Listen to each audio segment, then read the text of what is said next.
అండి అందరికీ good morning. రెండవ కార్తీక పౌర్ణమి శుభాకాంక్షలు.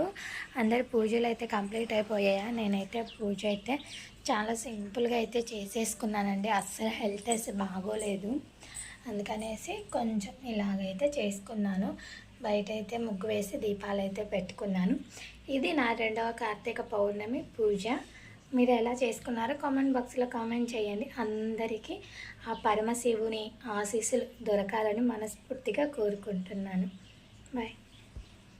ఇంకా కొంచెం తాంబూలం ఇలా పెట్టేసుకొని, ఇవి తెలుసా అండి మీకు? పారిజాత పువ్వులు శివయ్యకి ఎంతో ఇష్టము. ఈ మాసంలో మ్యాక్సిమం ఎవరికైనా దొరికితే ఒక్క 2 పువ్వులతైనా పూజ చేస్తే చాలా మంచిది అంట. మీ దగ్గరలో ఏమన్నా ఉంటే ట్రై చేయండి, లేకపోతే లేదు. ఇంకా చాలా సింపుల్గా అయితే పూజ అయితే కంప్లీట్ చేసేసుకున్నాను. నా పూజ ఎలా ఉందో కామెంట్ బాక్స్లో కామెంట్ చేయండి. Thank you for watching. Bye.